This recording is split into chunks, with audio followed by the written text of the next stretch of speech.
Sobreiro boots, built in Portugal by a real Canadian.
Hey guys, what's going on? Welcome back to my channel. I'm Dale of Dale's Leatherworks. In today's video, I have the extreme honor and privilege to be talking about yet another one-man operation.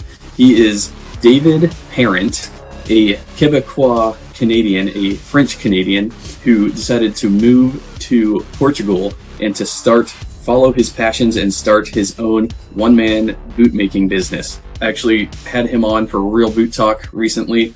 That will probably get published before this review does, but I had an amazing opportunity to get to actually just sit down for a couple hours, pick his mind, and talk about every single aspect of his operation, his life, his journey, his what led him to boot making, and all the unique little aspects that go into his operation. Is Axel on camera? Just his foot. Huge thanks to Mario for having these boots routed to me to review. He is Boot Reaper on Instagram. I will leave a link to his Instagram in the description below so you can track how these things age.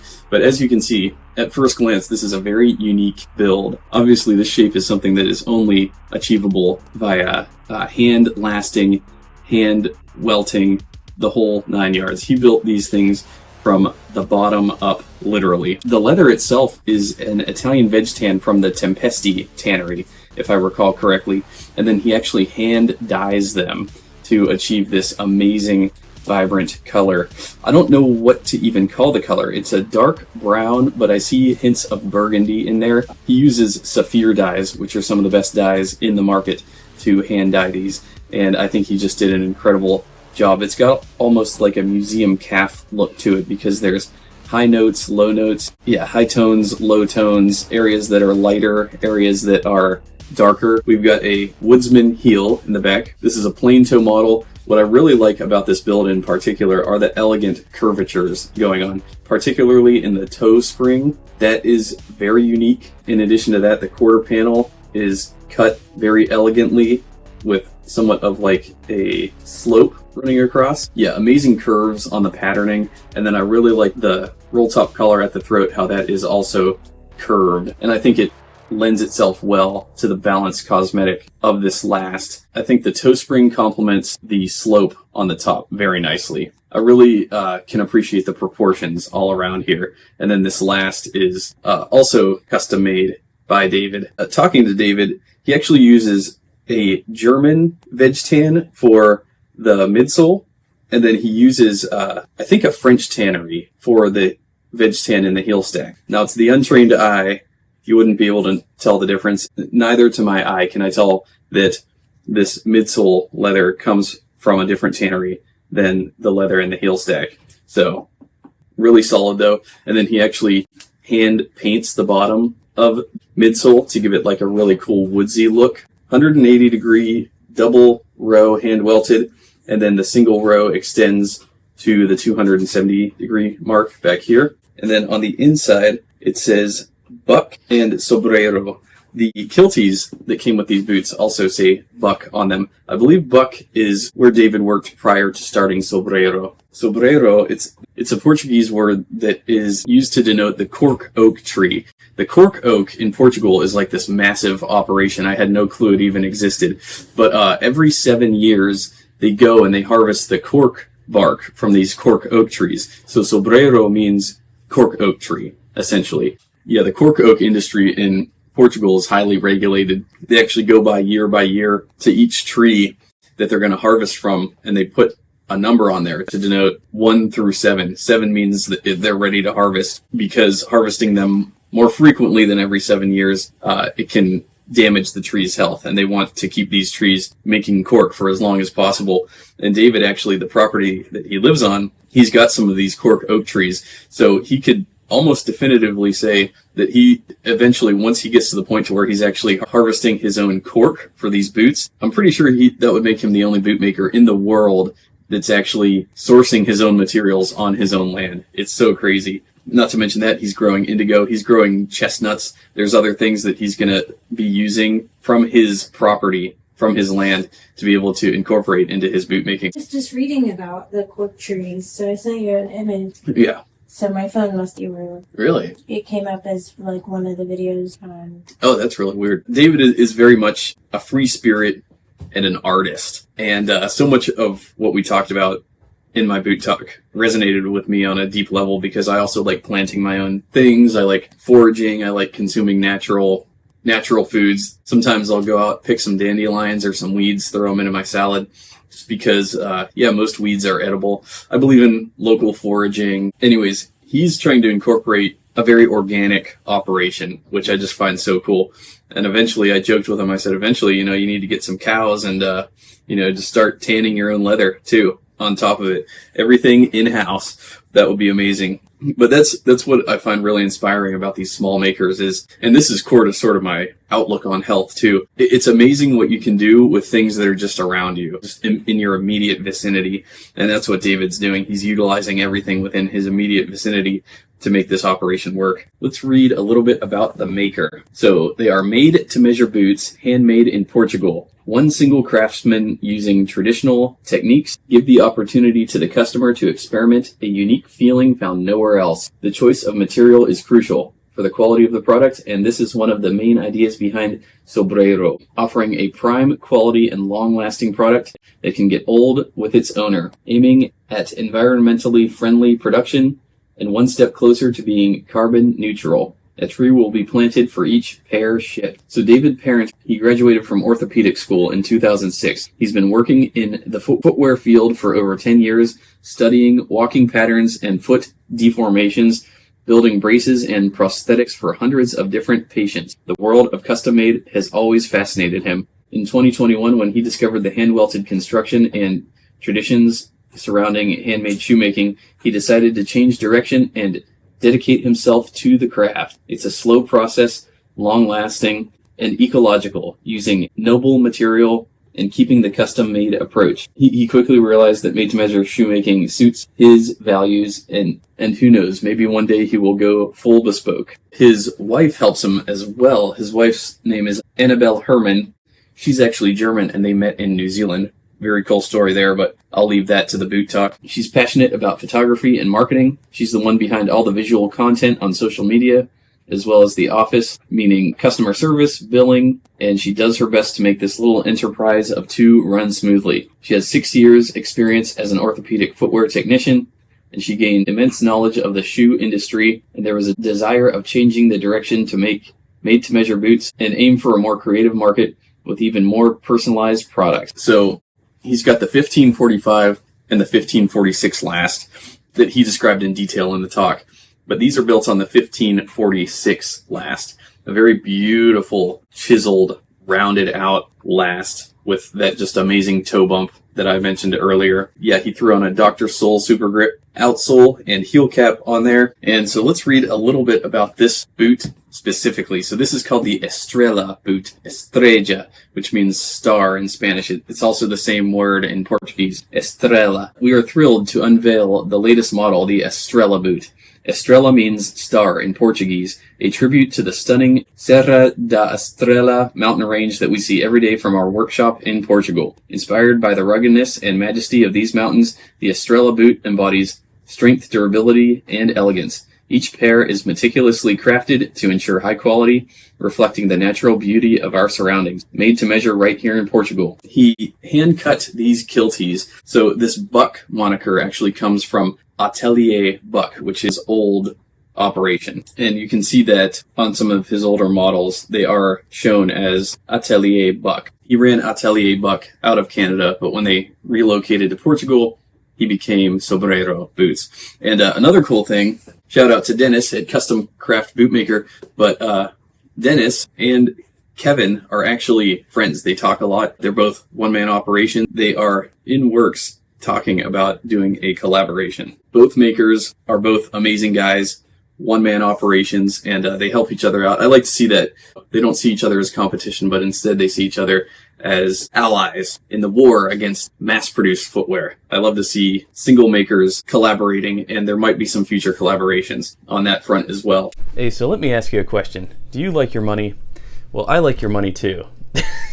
Just kidding, I don't want your money, but thieves do want your money. And that's why I'm super excited to be talking about this carbon fiber card holder by my friends at EKSTER today. So this is my brand new 3K carbon fiber smart wallet. This card holder fans out your cards at the click of a button. The expandable metal backplate allows you to carry more while keeping a slim profile.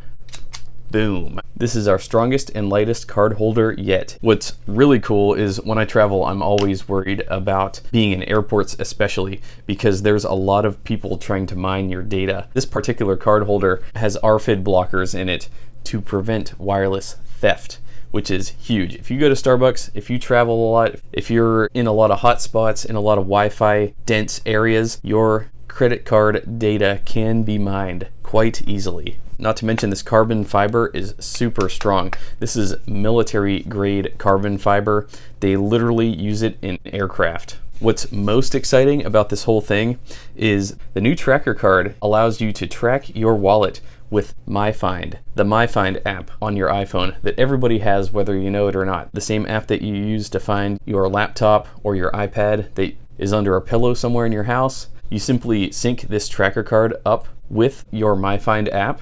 It's real simple. Then you can track it on a map. You can find wherever your wallet may have gone to. It also blends in with the card, which I really like a lot because a thief who possibly stole your card will not know that it's in there. So you could easily retrieve it. Not that I recommend that, by the way, but I'm just saying if you report your lost wallet to the cops, they're not going to do anything about it. So and if all that wasn't good enough, EKSTER is currently running a summer sale for 25% off all their products. But if you click the link in the description and use my code Dale's Leather at the checkout, you'll save 30% off your purchase. As much as I love leather, when I travel, I actually take this with me because I just don't want to chance it. I don't want to wind up stranded somewhere without my cards, with my data stolen, with my ID gone. How am I going to get back home? We really, really rely on our wallets these days, and this is your best chance at ensuring that your data, your money, and your identity stays safe when you are on the go. Referencing this build, what I really like about it are the sort of ripples in the vamp, particularly in the right boot. The right boot just has some amazing ripples going on from the lasting process. I really love it. So in addition to the kilties, which were hand cut, he didn't use a die to stamp these out like I do. He actually hand cut these. He did a very good job on those. He included some Butero rawhide leather laces in there. And then probably the coolest thing that came with these boots was this natural boar bristle that he used as a needle. So apparently this is a dying skill, but I'm aware that there are some UK-based craftsmen, I think it's Edward Green, that still uses the boar bristle for stitching.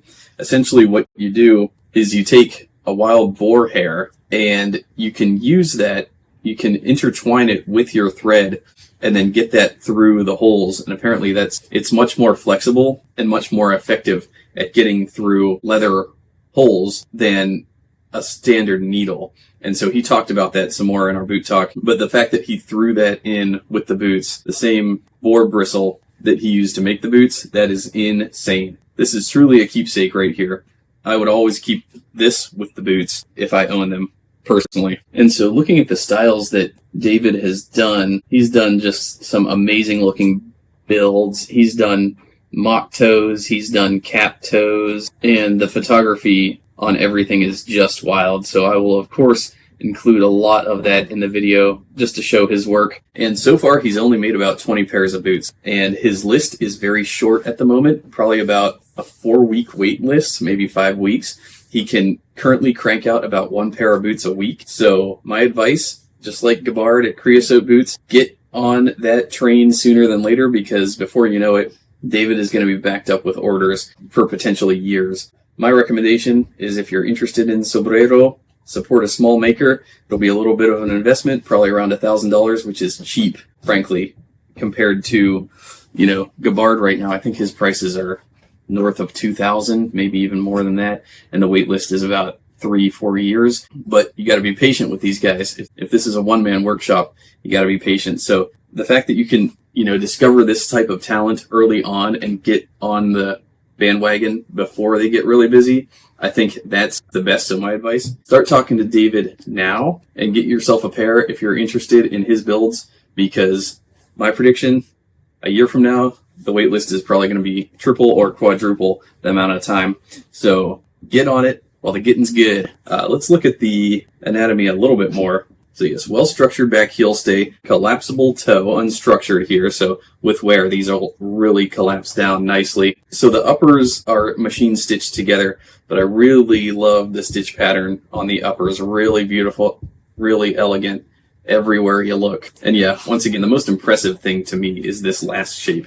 It's so beautiful, the shape of it. It's I can't harp on it enough. It's truly so unique. And part of the other thing that I really appreciate about David is a lot of the time he's just outside working on boots. He doesn't even necessarily work on them inside. He'll sit outside in the sunlight and do his hand stitching underneath a Sobreiro tree, underneath a cork oak tree. It's just so cool. Truly, in a lot of ways, he reminds me of Julian Boots, that intrepid, pioneering spirit, that artist. And to be an artist, you have to actually be an artist. You have to actually be curious and be explorative, get in touch with your spiritual side, embrace nature, embrace your environment. And that's what he's doing. The environment that he immerses himself in really lends itself to the inspiration behind these builds. And I can't wait to see what David continues to do in the future. Lots of exciting things on the horizon. So I will leave a link to his Instagram in the description below, and he also has a YouTube channel where he shows his boot making process, which is just unreal. So please go subscribe to him. He's doing amazing work over there at Sobreiro Boots, and I am proud to call him a friend.